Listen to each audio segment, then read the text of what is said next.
So I don't want to oversell it, but we have a few more details about what will happen with Dune Part 2, as well as some updates on the teaser and trailer.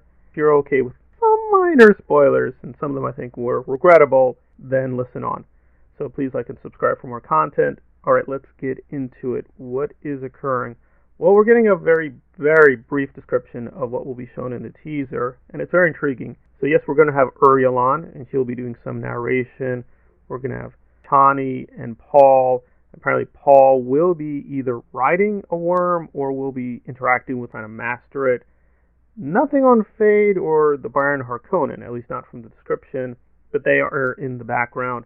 And apparently they are already setting up the premise that, yes, Paul is a kind of messiah figure to the Fremen, and that he will be becoming their leader. That was sort of tentative at the end of part 1, but here they are apparently going to make it much more explicit about his leadership role. And we're going to listen to 3C, who provides a lot of this information. I want to sort of have a little bit of fun and mock him.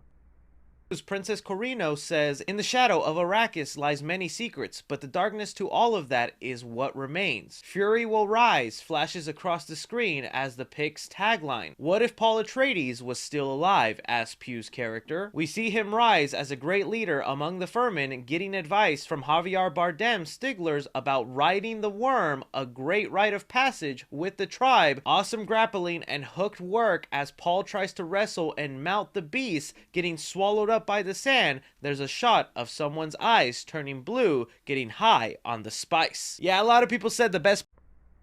Well, I want to be careful because I've gotten a lot of pushback from some people from not doing the quote right pronunciation for certain Dune characters or locations or whatever with the trivia.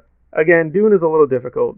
I know even Frank Herbert had his own pronunciation, which a lot of fans don't follow. For instance, people call kinds, but he went with kindness. It should be Fremen, not Freeman. It's not Morgan Freeman, so that was a little weird. And to be fair, the description didn't mess up Stilgar, but he called him Stiglar. Stilgar, not the other one. But anyway, some interesting things with the description. Apparently, whoever wrote this got the names wrong, but there we are.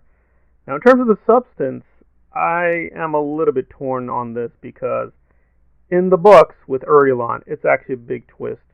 What she does with her narration. I'm not going to spoil the book, so if you're completely new to Dune, it's a very intriguing role she has. It's minor, but it is very powerful, especially at the end. And here they're kind of giving it away a bit in a way I think that doesn't make a whole lot of sense. It was a little gratuitous. Granted, if you've seen Dune Part 1, you'll know probably what the twist is. Not much of a mystery, but I was hoping they were going to find a way to do it and keep it a little bit ambiguous, but apparently no. We kind of know now who she's speaking about, and that's a little disappointing. So I was hoping that they were going to keep some mystery with Uriel. Again, we don't even know if we're seeing her on screen. It could be we're just going to hear her voice, which is really intriguing because Chani was doing the voice narration, and if you kept up with my Dune videos, I reported that actually that was Charlotte. They had Charlotte doing the opening narration, but then they switched it to Zendaya. It's not clear why they switched it to Zendaya, but they did. And about the worm, this does appear like big news, but if you were paying attention at the very, very end of part 1, we do see someone riding the worm. It's really, really fast, but we did see the worm being ridden, so this isn't as big as it should be because they kind of spoil it with part 1. So it does feel like they're expecting you to not remember precisely what happened with part 1, which I'm sort of there too. It's been a while since I revisited the film. I'm trying to, but for whatever reason my DVD player is not cooperating. I will try to bone up on some of the key scenes, but I am hoping that they will deliberately retcon a few elements because I don't think they need to stick to everything in the books, but I think Denis went a little too far with his interpretation. But overall, it looks good, and I want to close out with a few more updates, which I'm a little bit mixed on. So if you are a fan of the Meg, yes, the Jason Statham Jaws ripoff, apparently they're going to go crazy with Meg and take it to the next level. We're going to see him fighting the Meg with a sword, and the Megalodon is going to be causing a whole lot of chaos. It is pretty explicitly going to be stupid and silly and fun. I prefer when the shark films are a little in between. That's me. It's been a while since I saw the first Jaws because it's so terrifying. I don't expect another Jaws, but this seems a little bit too silly, again, even for the quote Megalodon universe. And we're going to be getting more with. I do like religion and horror. In fact, probably religious horror is one of my favorite genres within horror, but not too excited about what they're up to. But again, maybe it'll work. I suspect people are doing this for the money, but again, I'll be open minded. But there we are. If you are hungry for more Nunverse, we're getting it.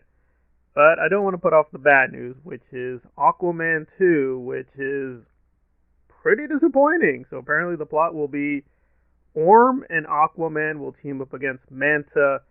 Manta will get a power object, become Bowser, and like the Super Mario Brothers, the brothers have to join together to stop the Black Man. I don't dislike Yaya. I thought he was fine as Morpheus, but I don't know why they keep picking him for certain roles. He was okay as Manta in the first Aquaman. I liked the On the design, but I wasn't spice. in Yeah, love a with lot his of people said the performance. best. And overall, I did think Aquaman was very, very strong. It was a little familiar, but fine. This seems like a big letdown. It just feels like a very simple premise. And again, I'm not gonna. Word on the street is, yeah, this is bad. It's really, really bad. Whereas The Flash has a lot of positive buzz and a lot of good news with test screenings, this has the complete opposite. So maybe it's Amber Heard, maybe it's something else. So maybe Aquaman 2 will be really, really bad. So I don't want to do any propaganda. I do want to close out that, although I am supporting The Flash, I should note, and I will do more on this, that Cyborg was supposed to be in it, but because of issues with Ray Fisher and Hamada and politics with Warner Brothers, they've cut him out. Maybe we'll see him in a cameo, but it's unclear. So, some good news with Dune, but with Aquaman 2. And I was really hopeful for it, but it may not work out. So, there we are. We'll have one great Aquaman film at least, but the follow-up sequel apparently will be somewhat disappointing.